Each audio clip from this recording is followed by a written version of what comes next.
അത്തം നഗറിൽ നിന്ന് ഞങ്ങളിപ്പോൾ ചേരുമ്പോൾ ഒരു തൊപ്പിയൊക്കെ വെച്ചിട്ടുണ്ട്. എന്താ തുളസി തൊപ്പിയൊക്കെ വെച്ചിരിക്കുന്നത്? തൊപ്പി ഞാനിവിടെ കുറച്ച് വെറും തൊപ്പിയല്ല ഇത്. അതെ, ഈ തൊപ്പിക്ക് ചില പ്രത്യേകതകളൊക്കെ ഉണ്ട്. ആ പ്രത്യേകതകൾ എന്താണെന്ന് ഈ തൊപ്പി നമുക്ക് തന്നവർ തന്നെ പറയും. നമ്മുടെ ഒപ്പം ഉള്ളത് മൂഴിക്കുളം കലാകേന്ദ്രത്തിലെ കുറച്ച് അംഗങ്ങളാണ്. ചേച്ചി പറയും, എന്താണ് ഈ ഒരു സംവിധാനം? വളരെ മനോഹരമായിട്ട് നിങ്ങളിത് അറേഞ്ച് ചെയ്ത് വെച്ചിട്ടുണ്ട്. ഞങ്ങൾ ഓല കൊണ്ടുള്ള സാധനങ്ങൾ തന്നെയാണ് എല്ലാവരും ഉണ്ടാക്കിയിരിക്കുന്നത്. ഓല കൊണ്ട് തൊപ്പി, എല്ലാ സാധനങ്ങളും എല്ലാം അങ്ങനെ ഒരു ഞങ്ങളുടെ അങ്ങനെ ഒരു ഇത് നടത്താമെന്ന് പറഞ്ഞാൽ. എന്താണ് ഈ ഒരു ആശയത്തിന് പിന്നിൽ? അത് ഞങ്ങൾ കലാകേന്ദ്രത്തിൽ പഠിച്ചതാണ്. അപ്പോൾ അതിൽ നിന്ന് ഞങ്ങൾ അങ്ങനെ ചെയ്യാം എന്ന് വിചാരിച്ചു. ഒരു എന്താ പറയുക, പ്രകൃതിയോടിണങ്ങി. തീർച്ചയായിട്ടും പ്രകൃതിയോട് ഇണങ്ങിക്കൊണ്ട് ഈ ഓല കൊണ്ട് അവർക്ക് സാധ്യമായതെല്ലാം അവരോട് നിർമ്മിച്ചിട്ടുണ്ട്. പലതരത്തിൽ നമുക്ക് കാണാം. തൊപ്പിയുണ്ട്, പായയുണ്ട്, പി പോലത്തെ, അതുപോലെ കളിക്കാൻ പറ്റുന്ന, കുട്ടികൾക്ക് കളിക്കാൻ പറ്റുന്ന കുറച്ച് സാധനങ്ങൾ. എന്തൊക്കെയാണ് നിങ്ങൾ തയ്യാറാക്കിയിരിക്കുന്നത്? ഓല കൊണ്ട് തൊപ്പിയുണ്ട്, കൊട, പിന്നെ പൂവെടുക്കണം, പൂത്തൊട്ടി, പിന്നെ മീൻ, പിന്നെ ബാഗ്. ഈ വശത്ത് നമ്മൾ കുറേ പേര് അണിനിരന്ന് നിൽക്കുന്നുണ്ട്. അവരോട് കൂടി നമുക്ക് ചോദിക്കാം, എന്താ നിങ്ങൾ എന്ത് സന്ദേശം നൽകാനാണ് ഇതിലൂടെ ഉദ്ദേശിക്കുന്നത്? ആദ്യമായിട്ടല്ലേ ഈ അത്ത നഗറിൽ ഈ ഒരു അത്താഘോഷത്തിന് ആദ്യമായിട്ടാണ് ഞാൻ പങ്കെടുക്കുന്നത് ഇവിടെ.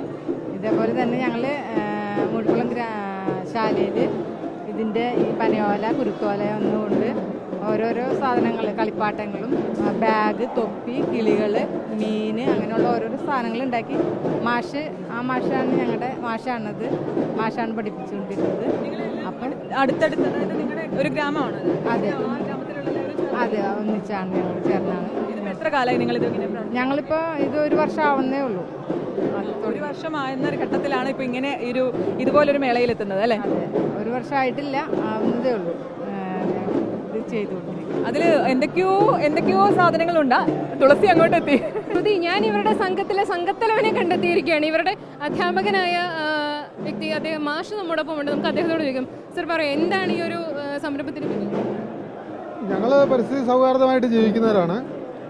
അപ്പോൾ ഞങ്ങൾക്കൊരു മൂഴിക്കുളം ശാലയ്ക്ക് ഒരു ഗ്രാമീണ കലാകേന്ദ്രമുണ്ട്. അവിടെ എല്ലാ കലകളും അല്ലെങ്കിൽ നമ്മുടെ നഷ്ടപ്പെട്ടു പോകുന്ന എല്ലാ സാധനങ്ങളും പഠിപ്പിക്കുന്നുണ്ട്. അപ്പോൾ ഈ കരകൗശല സാധനങ്ങളും ഇത് പഠിപ്പിക്കുക എന്ന് പറയുന്നത്, ഇത് സാംസ്കാരിക വകുപ്പാണ് അതിന് ഫണ്ട് തന്ന് പഠിപ്പിച്ചത്. അപ്പം നമ്മൾ പരിസ്ഥിതി സൗഹാർദ്ദമായിട്ട് ജീവിക്കുന്നുണ്ട്. ഒരു ജൈവ ക്യാമ്പസാണ് മൂഴിക്കുളം ശാല. അപ്പം ഗ്രീൻ പ്രോട്ടോകോൾ അനുസരിച്ച് ഞങ്ങൾക്കൊരു പരിപാടി ചെയ്യാമെന്ന് കണ്ട് ഞങ്ങളതിന് വന്നു. വളരെ നല്ലൊരു ആശയം തന്നെയാണ്. ഏതായാലും എത്ര സമയം എടുത്തു ഈ ഒരു സാധനങ്ങളെല്ലാം തയ്യാറാക്കി വരുമ്പോൾ? എല്ലാവരും കൂടെ ചെയ്തത്, എല്ലാവരും കൂടെ ചെയ്തത്. ഞാൻ സഹായിച്ചു എന്നേ ഉള്ളൂ. തുളസി ഓരോന്നും ശ്രദ്ധിച്ചോ? ബാഗ് ശ്രദ്ധിച്ചോ? ഇത് നമുക്ക് ഉപകാരപ്പെടുന്നതാണ്.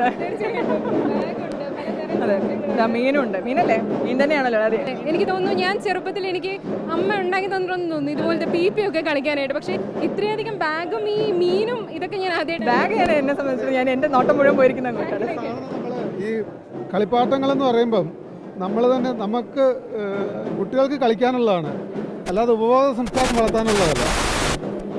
അപ്പം ഈ ഏത് സാധനത്തിൻ്റെയും ഒരു കാറായാലും തോക്കായാലും അല്ലെങ്കിൽ ബൈക്കായാലും ഇതെല്ലാം ഉപഭോഗ സംസ്കാരമാണ് വളർത്തുന്നത്.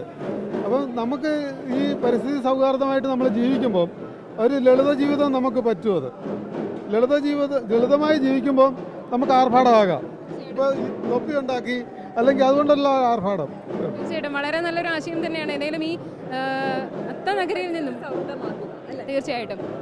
അപ്പോൾ അതാണ് ഈ ഒരു സന്ദേശം ഇതിലൂടെ അവർ ഉദ്ദേശിക്കുന്നത്. മൂഴിക്കുളം, ഇവിടെ എഴുതി വെച്ചിട്ടുണ്ട്, മൂഴിക്കുളം ശാല ഗ്രാമീണ കലാകേന്ദ്രത്തിൻ്റെ അവരാദ്യമായിട്ടാണ് ഇവിടെ വരുന്നത്, അത്തം നഗറിലെത്തുന്നത്. അപ്പം നമ്മൾ ഇതുവരെ കണ്ടിരുന്നത് ഈ പലതരത്തിലുള്ള വൈവിധ്യമാർന്ന കാഴ്ചകളായിരുന്നു. പക്ഷേ ഇതിനിടയിൽ നമ്മളെ ഓർമ്മിപ്പിക്കുന്ന ചില സന്ദേശം കൂടിയാണ് ഇവർ നമുക്ക് മുന്നിൽ വെക്കുന്നത്.